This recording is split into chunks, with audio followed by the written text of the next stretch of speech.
Ja mēs šobrīd parunātu par Latvijas enerģētisko neatkarību, enerģijas cenas svārstībām un atjaunojamo resursu pieejamību Latvijā, kāda ir patiesā situācija?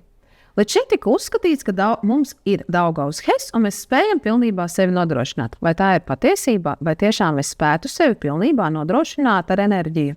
Vai tomēr ir nepieciešama atjaunojamā enerģija, lai mūsu enerģijas cenas izmaksas būtu zemākas? Par šo lūdzu sniegt atbildi inženierzinātņu doktoram, atjaunīgās enerģijas uzņēmuma Vinderu Latviju attīstības biznesa vadītājam Dmitrijam Guzam.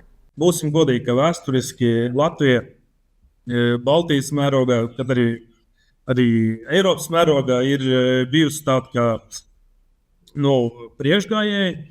Mēs esam arī vēsturiski bijuši vienmēr labi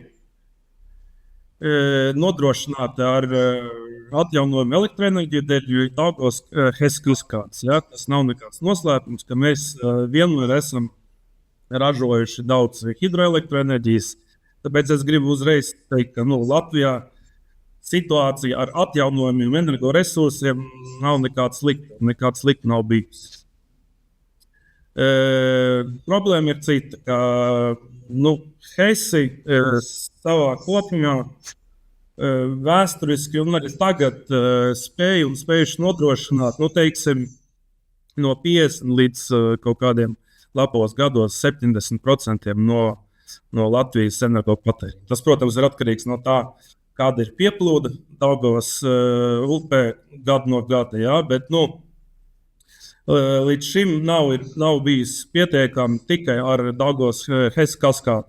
Dažiem cilvēkiem liekas, ka ja mums ir HES, tad mēs sevi nodrošinām. Tā īsti nav. Otra lieta ar Daugavas HES kaskādi ir tāda, ka tās ražošana ir izteikti sezonāla. Tātad pāri laikā, kad viņi sākās, dažreiz janvārī, dažreiz februārī, dažreiz martā, mēs varam sevi nodrošināt uz 100 vai pat uz 120%, bet tad, kad nāk sausa vasara un rudens, tad ar to arī īsti nepietiek. Mums ir to elektroenerģiju kaut kur jāimportē, lai vienkārši to savu patēriņu apmierinātu. Un importējam to mēs galvenokārt no saviem kaimiņiem, vēsturiski gan no Igaunijas, kādreiz pat no Lietuvas importējam, kad Ignalīnas atomostacija vēl strādāja. Ja?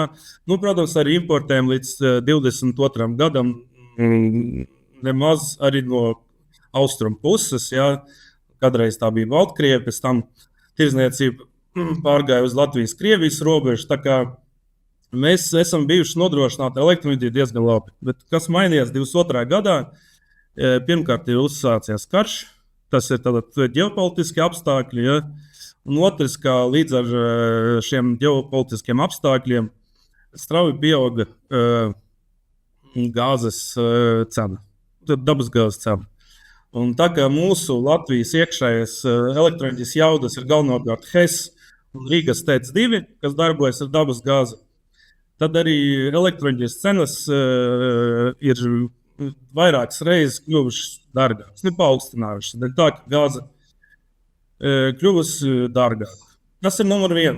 Numurs 2, par ko daudzi īsti nedomā, bet 22. gada jūnijā mēs pārtraucam tirdzniecību ar Krieviju uz Latvijas-Krievijas robežas, tādējādi zaudējot aptuveni 800 megawatts pārvades jaudas no Krievijas. Ja? Un tā kā mēs importējam agrāk diezgan daudz, arī šo elektroenerģijas daudzumu, viņš mums vienkārši nav vairs pieejams. Mums to kaut kādā veidā jākompensē ar citiem avotiem. Vai ražojot paši, vai pērkot no mūsu citiem kaimiņiem, draudzīgiem kaimiņiem, kas varētu būt gan Baltijas valsts, gan arī Skandināvijas valsts. Tā kā no 22. gada viss Latvijas elektroenerģijas patēriņa saldo vai balans, viņš ir stipri mainījies.